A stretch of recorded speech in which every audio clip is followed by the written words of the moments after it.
You know the problem with Filipinos, the traffic jam is so bad because you have so many cars. And if you think that the Philippines has a lot of problems, this is a land of opportunity.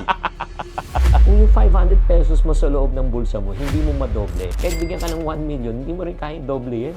Ang problema natin, it's never about the lack of resources. It's the lack of resourcefulness. I don't look for a copy of me. I'm trying to look for people better than me, and then I get out of their way. What do you think is the Philippine food industry in the next? Some data suggests that What if right now, if a young Filipino who wants to start a food business comes to you, what advice can you tell them? I tell them to do something. This is Money Masters, where true stories spark real change. So Eric, that's amazing. That's an amazing story. Thank you for sharing that. I'm proud of my family history. Oo, hindi, pero I would love to share that all the time. hindi, because of that, at 9 years old, ano naman na naging when did you start naman on your own that you say, okay, I want to be part of this? Well, you know, when you go through high school, you have a lot of things that you want to do. Hey, I want to be a pilot because I like shiny, fast things. I want to be a race car driver because I like shiny, fast things. But later on, I said, I want to be an architect kaya I like building things. Okay. But then I said, you know, I think I should be in business. I have a creative streak. I appreciate your art, although I can't do it. But I do have a creative streak side, and that is applied to my business sense. You know? So I said I want to be a business person. I studied business, and I found out that I'm more creative as a businessman, the way I do things. My wife is the reverse. She's a natural businesswoman who studied the arts. Baliktad. Baliktad kami. So we're like opposite of the same thing. We saw it from different eyes, but learned each other's skills. Is your wife Filipino-Chinese also? Yeah. Yeah. Okay. She also went through a lot of difficult times. She's also, I admire her. She's at a very young age, she was able to fend for herself, support her family. Wow. She So siya? opened- Breadwinner na siya? She because her father got sick early. She's very creative sa, you know, earning a living. She's very disciplined. She doesn't call it discipline. To her, it's kind of like instinctive na siguro. But when I see her, grabe, the work she puts in, she doesn't even complain. Typically, I'll be home 7 p.m. We work in the same office, but I go home na. She'll come in 9 p.m. pa, 10 p.m. ganun, because may tinatapos pa siya. She's just that kind of a workaholic. She opened her first store, she was 17 years old. And she was a wholesaler for a lot of department stores. She was selling Ito na yung t-shirts. maldita. Ito na, and I'm No, sorry. she started as a wholesaler. She had her first shop in Divisoria. And then somebody after we got married, we traveled together. We went to the US and saw for the first time during our first travel together a concept called the $1 store. We came back and then sabi ni wife ko, si Tutuban may binigay sa ating space kung gusto ko raw kunin. Ano yung gagawin kong concept? Why don't we do the 100 peso? Wait, let's do it the 99 peso store. Sa inyo yun? Yeah. So we did the 99 peso store. So it was chamba. If we did not go on that vacation, I would not have known of such a thing. Wala naman na research na material at the time. There was no internet for me on my phone that I Yeah. can just check. Really have to go and smell the store. Yeah. You know, Eric, ito yung difference, guys. I hope that you will appreciate itong part na ito. There are two types of traveler. The first type of travelers go there to sightsee, to enjoy. The second type of traveler is when they go, they see opportunities and bring the opportunities here. We're curious. We're naturally curious. When we see something, hey, bakit wala yun? Di weird, Sa di ba? Manila, di ba? Ako, hindi ko lang alam. It's I don't know. Yun nga yung difference between a consumer from a creator. Yeah, I can agree. Di ba? I guess we were studying this in university before. At the time nila Jose Rizal, if you don't travel, you are not completely educated because you can't just read it in books. Yes. You have- Experience eh. Yeah, you have to go to Spain to understand what Spain is all about. di ba? Yeah. So travel, to me, was always part of education. It's not fun. It's fun to learn for me. It's fun to learn new things, new way of doing things. So when I travel, I'm not there, ang ganda ng Eiffel Tower or ang ganda ng Statue of Liberty. It's not a curiosity. Bakit kaya nila ginawa yan? Bakit wala sa Pilipinas na isang ganung, meron pala, ABS-CBN Tower. So, Hindi, yun nga eh. Alam mo, ito lang. Another perfect example ang galing din siya. Si RJ Ledesma. yes, a Di good ba? friend. RJ, he's so mercato in other countries, di ba? Yung parang night market, but wala dito. So he started one. Eternally one of the most curious guys when he sees anything. I think that guy is really the curiosity gene is very strong in that man. Kaya nga ako makikiusap ako sa inyo mga kababayan, nating mga OFW, ang tagal-tagal nyo na dyan sa bansang yan. Ang dami nyo mga produkto, serbisyo, product, pagkain na pwede nyong dalhin dito. Tapos magtatanong kayo sa akin parati, ano magandang negosyo? You Di ba? know, here's what I learned also. You mentioned OFW. I have a lot of friends who work in Saudi and where else? Kuwait. Nothing wrong with that. They want to provide for their family. Their generation or their struggle is what my grandfather went through coming here, Yes. Or not knowing the language. OCW siya. Yeah, so yeah, OCW sila, OFW. They went there to learn and to, there's hardly a place right now around the world where you cannot find a Filipino or an Exactly. Indian or a Chinese. Yeah. We have the same need. And then when they come back, if they do want to come back, they have a lot of experiences. But many choose not to come back, and they make a very good career out of their new adopted homeland. So you have a lot of sikat na people in the Americas, in Canada, in Australia, in Europe, in the Middle East. Designers, chefs, they are very successful there that we don't see it here. Yeah. But I wish we would seek out these successful Filipinos out there and show to our countrymen here, hey, we can make it outside. We are good enough for the world. Yeah. We are global Filipinos. Totoo. So when you're coming to the Philippines naman, I have a lot of foreigner friends who come in and they say, oh, ang dumi naman ng Pilipinas, ang Transportation. gulo naman ng sistema dito, ang traffic naman. Pero I think sanay sila in a certain comfort that they don't see the opportunity. Yes. I think I remember having this conversation with a Singaporean. Sabi niya, the problem with Filipinos, the traffic jam is so bad because you have so many cars. In Singapore, we have to pay to drive a car. Yes. Certificate of entitlement, they call that. Yes. Pero ang sa akin, inisip ko, parami ng kotse, how can I supply mga gulong? Exactly.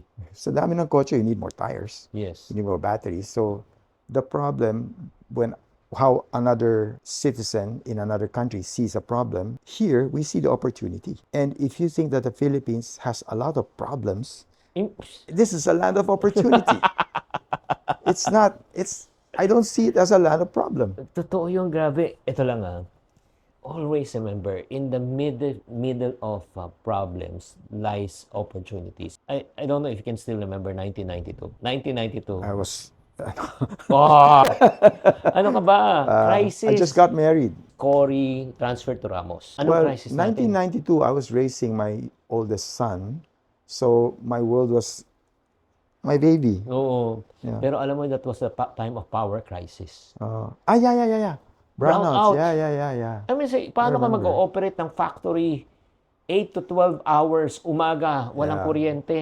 Diba? You're right. Unless you have generators, but it's during that time it's so pricey. People were complaining. The business were talaga. Pero guess, my business was prospering. Why, you were supplying generator? Oh, hindi naman ganun kayaman, no? Anong hulaan mo? Anong business ko What was your dun? business? I was the first one of the first who invented yung rechargeable fans. Wala pang wala pang Opportunity. sealed battery noon wala pa noon So basically, we just had an idea. 2 motorcycle na na may distilled water. Yung motorcycle battery. 'Di ba alam mo yung maliit, yeah. mga motorlight, 'di ba? Malalaki siya Pero mga motorcycle maliliit lang You put a relay, you put a charger, put a car fan, yung sa Jeep, yung mga 8 inches saka 12 inches. Yun, you charge it probably for 12 hours, you can use it for 6 to 8 hours. Okay. So, during that time, sabi ko, grabe tong opportunity ito. So, I was selling 200 to 300 units per day. And I was There you making... go. There you go. Kaya nga Every problem that you see. So, alam mo, prayer ko during that time, guys. Ang prayer ko lang, wag na sana bumalik ang kuryente. Pero ito, so selfish. Pero yun nga, yung parang sinasabi ko, guys, parati, kung may makita kang problema, offer ka ng solution, may pera. Going back to the restaurant part, during COVID, we were asking each other, me and my wife, ano kaya ang pagkakataon dito? Because it's a very difficult situation. Turns out, maraming restaurant na ayaw na magtuloy. There was a restaurant I won't mention na lang, but there was a restaurant, the landlord called us and said, do I want to take over? So, because the owner left the country na, didn't want to come back. So I said yes. So with a little bit of paint, I was able to open another mango tree. And I'm not lying. The furniture was there, chair was there, the plateware, the cutlery was there. There was wine, there was alcohol, there was meat in the freezer, and there was cash in the cash box. Ganon sila kaano So they just don't want to come back na because Yeah. takot na sila. They want to go back. We operated that as a mango tree with very little money. So, and then we found out ang dami palang restaurants na nagsara. So we were also offered, to To take open over, in oo. these. Who would want to open restaurant during the COVID crisis? So we were saying na, one day this will be over. Hindi naman forever itong crisis na to. So we have to look beyond the vaccine period. It's going to be recovery. I didn't have the word revenge dining, but sabi ko lang babalik ang customer in a big way. So during the crisis, we opened a lot of restaurants because it was just being offered to us. Grabe, no? Alam mo, itong session na ito, it should be a master class. Alam mo, you should be investing a lot of money. Alam mo, kaya nga guys, parati kong sinasabi sa inyo, mag-ipon kayo. Mag-ipon. Bakit? Even if the opportunity is there, bagsak presyo, pag wala kang pera, Yeah. you don't have cash. You lose the opportunity. I was talking to a class, and there was a student who said, wala raw siyang cash, wala raw silang pag-asa, kaya after graduation, magma-migrate na siya. So, hindi niya gustong mag-work and magano. So, I forgot the question, but he was asking me about my experience. Well, I didn't have cash also. When you started? I didn't have money. So, it was all about the 3K, kaibigan, kamag-anak, kakilala. Yeah.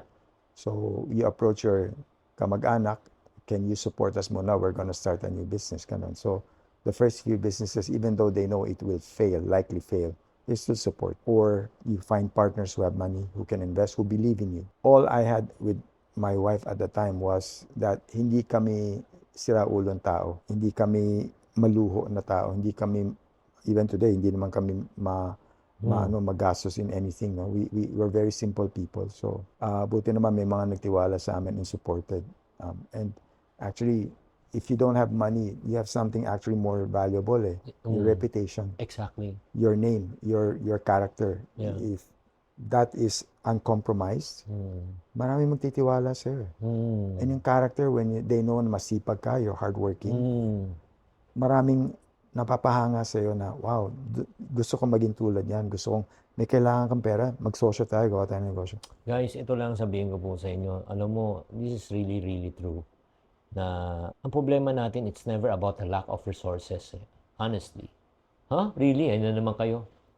It's the lack of resourcefulness.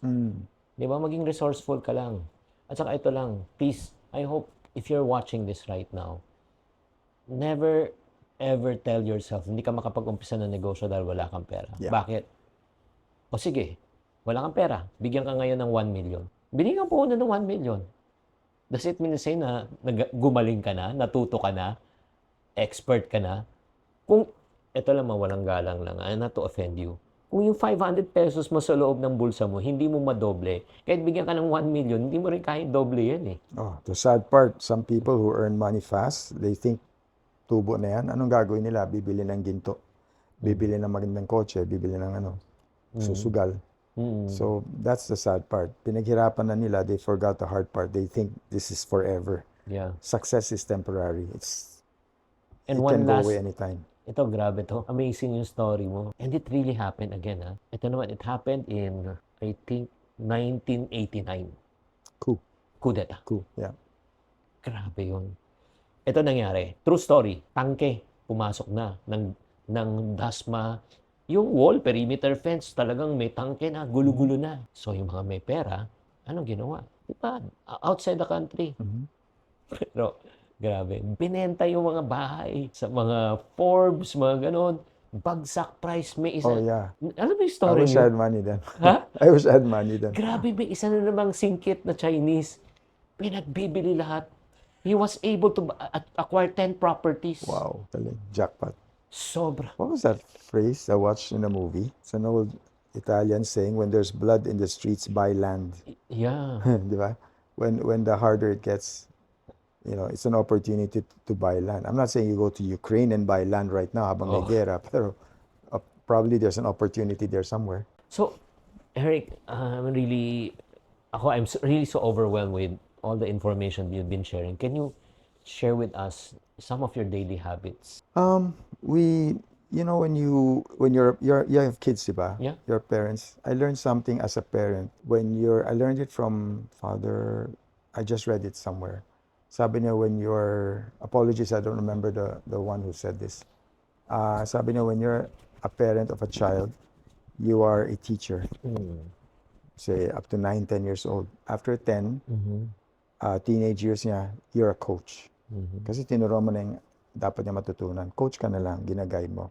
When they're adults na, you're a consultant. So, my business is also my child, my family. There was a time when I was the one who was doing it. Then I have to look for people and work with them and train them. And I'm very fortunate that I have a lot of fantastic teammates in our company who have really grown, from their first job to handling the entire operations. I have a lot of success stories like that in our team. And now I purposely don't want to be involved on the day-to-day because I want to see them grow. Because the part about business where people are afraid na, naku, pag binitawan kayo, magkakaproblema. But precisely, problema is what you need. Hindi ka matututo unless you see the problems from ayan ang ginawa niyang mali. So therefore, ano yung case study niya?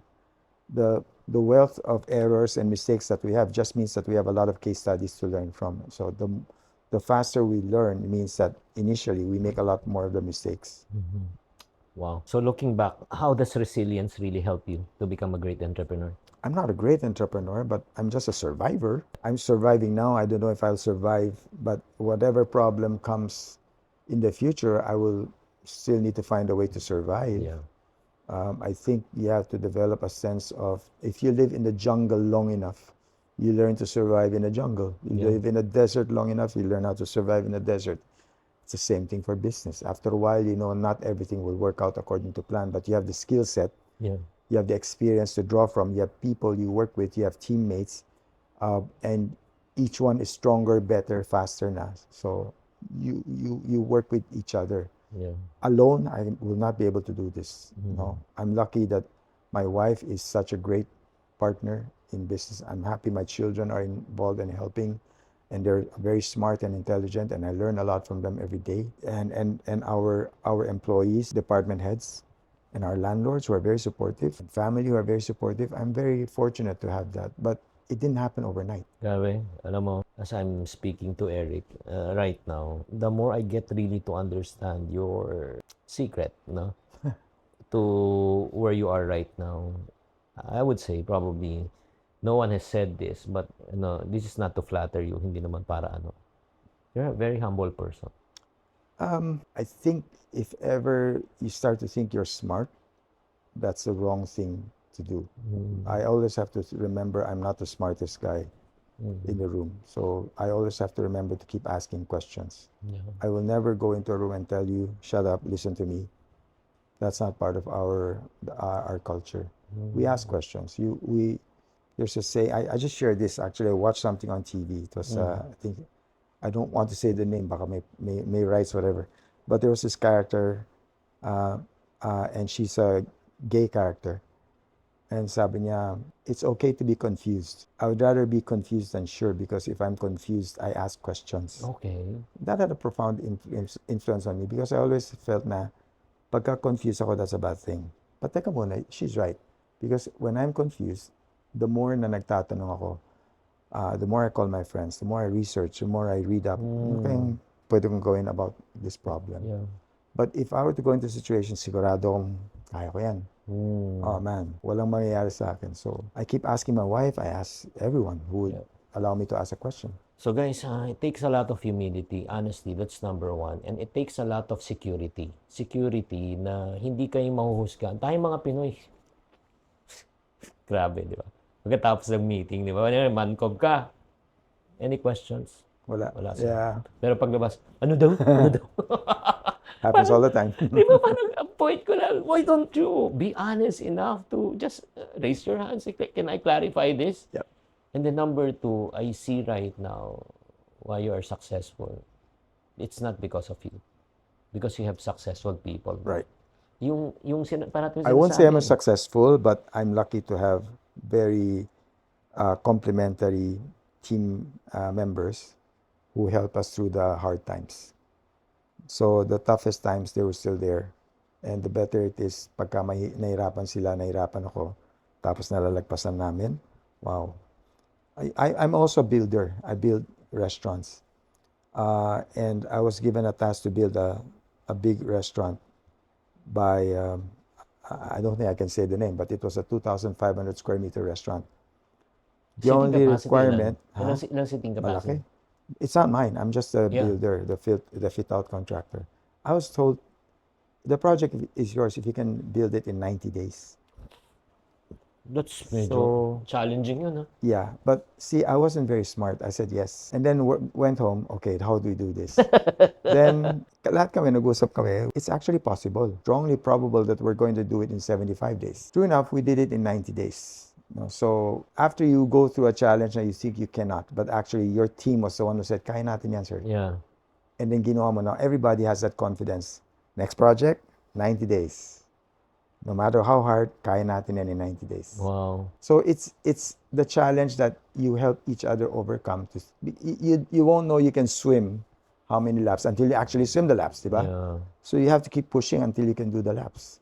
So teach us, how do you hire people? Kasi, alam mo, yan isang challenge talaga. Oh, Yan really? isang challenge ng mga startup. They cannot multiply themselves because they're having a hard time entrusting and finding the right people. Paano yun? I don't look for a copy of me. So the Okay. question should not be about how can you be better at your job. I'm trying to look for people that I can leave alone. So I try to hire people better than me, and then I get out of their way. Now, if I need to spoon feed everything, Ay. I'm not looking for somebody who's capable of taking over. The two things that I respect, someone who keeps asking questions, and someone who can tell me, ako na bahala dyan. Wow. So, I don't care if they don't have a degree. I don't care if they don't have an MBA. I don't care if they can't speak English. Pero the attitude where, kaya ko yan eh. That's the hard part. You cannot convince the smartest person in the world to do something kung sabihin niya, di ko kaya yan. Pero somebody who says, kaya ko naman yan ah. Isn't that the Pinoy character? Kaya ko naman labanan ng best boxers in the world ah. Pangalan ko, Manny Pacquiao. Wow. Kaya ko naman yan ah. What about the Jollibee? Dumating ang mga bigger McDo. burger oo, chains. oo. Kaya naman ah. So it doesn't mean na if you're faced with tremendous odds, you cannot overcome.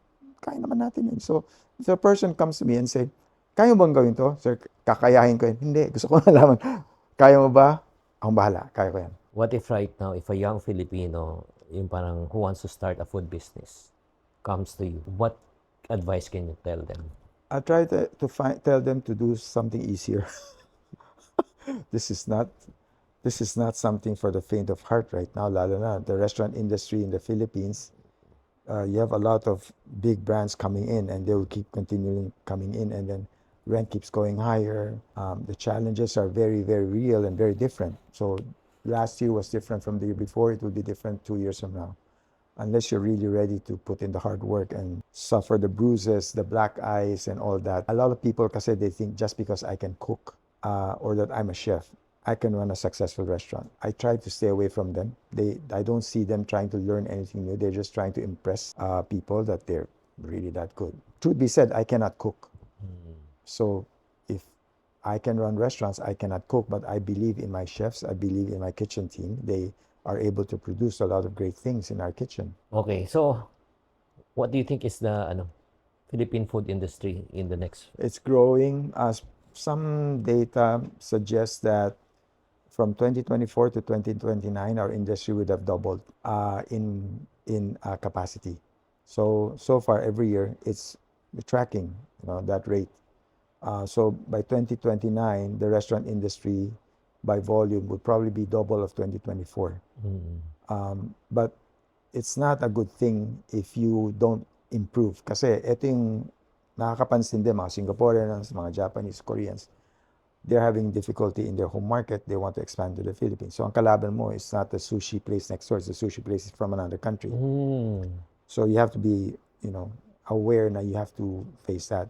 But the restaurant industry is a very robust one in the Philippines. It's constantly growing. And as I said earlier, many parts of Asia, the F&B market is not as good today as it is in the Philippines. Although this year we have some challenges, like the drop on sales because of typhoons, because of disaster. But I'm optimistic that the last quarter will be better. I'm happy and confident that the restaurant industry is growing, but I would encourage everyone who wants to go into the restaurant industry to keep your eyes open and try to see around the corner. What you think you know before is maybe irrelevant next year. So you have to look at what's important next year. And because we were in the fashion business, we were always thinking about ano kayang susuotin ng tao next year. So we're kind of thinking, ano kayang consumer natin? What are the consumer behaviors like going to be next year? We try to think ahead of it.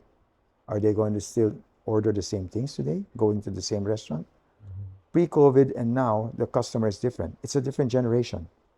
5-6 years can be a totally different generation coming into our restaurant. So the single high school or college graduate at that time or college student at the time may be a parent today.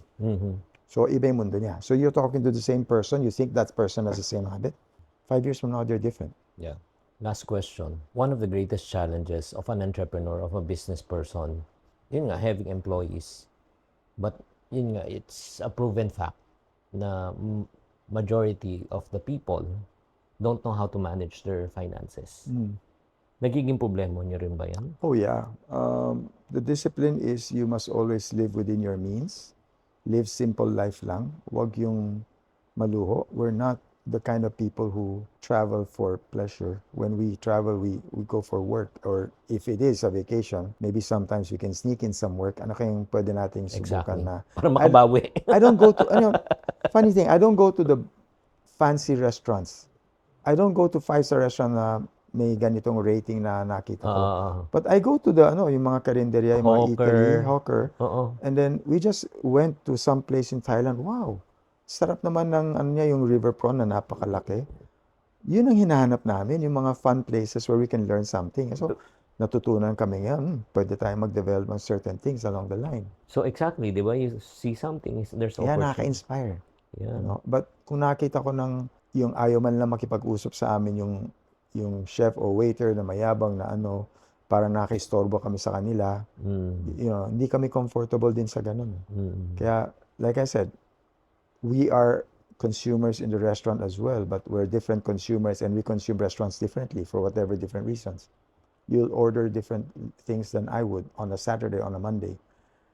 So as long as we're always aware and observing, ano kayang orderin ni Mr. Chinky next week? Ano kayang hilig niya? Ano kayang hilig niya pagka pumunta siya sa restaurant ko on a Sunday? May date siya? Walang date? Ano kayang orderin nila? Ano kayang wine ang gusto nila o gusto ng beer? It's different. You're just guessing, but it's fun to guess. Yeah, galing. Eric, thank you for sharing your journey with us, your story. Sige, i-challenge ko lang si Sir, Well, I hope that I can challenge your employee na lang. Oo. Are you familiar with this 60,000 ipon challenge? No. Challenge your team. Start lang with 20 pesos. Bariya, di ba? Once they put, all they need to do, kunyari, if they put 5 20s, di ba, shade nila, put the coins here and the money here. It's a coin box. And then unconsciously, once they fill this, may 60,000 sila. Di ba? That's a cool idea. It is. As a matter of fact, mayroon pa nga kaming ito. So kung ano yung ko, ilalagay ko. Pick a card. Any card. Kindly read. Pick a peso bill challenge. Habang nakapikit ka, bumunot ng isang peso bill sa iyong wallet. Ang mabubunot mo na peso bill ang ihuhulog mo sa ipon box. Di ba? So, it's a game. Gamified siya. Diyan, punta sa wallet, 100. Doon ilagay niya 100 for the day. Kaya walang pera yung wallet ko ngayon. Sorry. So, that's yours already. And I'll give Thank you you a very set much. of my entire books also. This can also Thank help you. your employees. Yes. Thank you so much. Thank you very much. So, Eric, please, again, ang daming mga restaurants ni Eric, no? We'll just put all the information down there sa comment section. You said that you're on the lookout for people. You're still hiring ba? We're always hiring. Never-ending hiring namin. Okay. Can you please tell them where do they get in touch with you in order there might be some people who might be interested. If you want to be in the restaurant business, whether you want to be in the kitchen or you want to be at the bar or you have some ideas you want to pitch or magaling ka sa hosting or you like hospitality business, you like engaging with customers, please reach out to me and see if you can join our team. We'll be happy to hear from you. Hindi naman kami naghahanap ng kailangan may experience ka or from this A-list na school. Hindi naman ganun. We're very much, the restaurant industry is very much a very blue-collar industry, especially pag sa, I was talking to my staff yesterday, they've seen me clear tables, they've seen me mop the floor, they've seen me clean the toilet. So it's not something na pag nandidiri ka sa germ, please don't join me. Pero if you're willing to do what we've done so far, please, you're welcome to come over. Guys, there you have it. And then if you want to start a business, ganito na lang. I want to issue a 14-day challenge. Startup. Kasi may mga iba talagang zero knowledge eh. But if you want to join me, I am challenging you right now to a 14-day negosyo startup challenge. If you're interested to be part of that challenge for 14 days, from from idea to operation yan kahit na maliit lang. Type 14 day na lang. Type 14 day to be specific in the comment section. And I will send you the link so that you'll be able to be part of that. Thank you very much, Eric. Can I also share one thing? Go. To your viewers. Get used to not complaining about problems, but see how you can solve the problems that we have. There's so many problems that you can work with right now. Traffic, so when you look at all the problems out there, it's actually an opportunity waiting for just your solution. Just be aware and keep a sharp eye out. Oo nga eh. Sayang. Di ba? Ba't nagkaroon ng motorcycle taxi na angkas? Because there's a problem even you're in a The car. traffic jam is bad, Exactly. so you have motorcycle taxi. Somebody thought of it. They're making a lot of money. There you have it, guys. Sana naman may natutunan kayo. And kung ano nagustuhan nyo, please also drop a message to Sir Eric. Anyway, we'll put his social media also there. Kung may social media siya. Okay. And then thank you very much. I hope that you have learned. Tatandaan, tamang karunungan, tamang disiplina ang susi sa pagdating. Bring me back 2006. Magkano benta nung first day? I'm sure hindi mo makalimutan yun. Oo. Sisyak ka. I think we hit. Imagine mo at 20 to 40% ang business loan mo.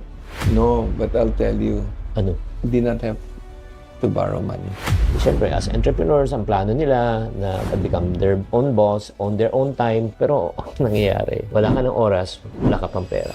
15 years on our existence. So parang feeling ko, kung hindi ako mag-succeed, parang tinapon ko na yung 15 years. First 10, 15 years, darling. After that, bye-bye. I made sure two things are clear. I control my selling environment and I control my product quality.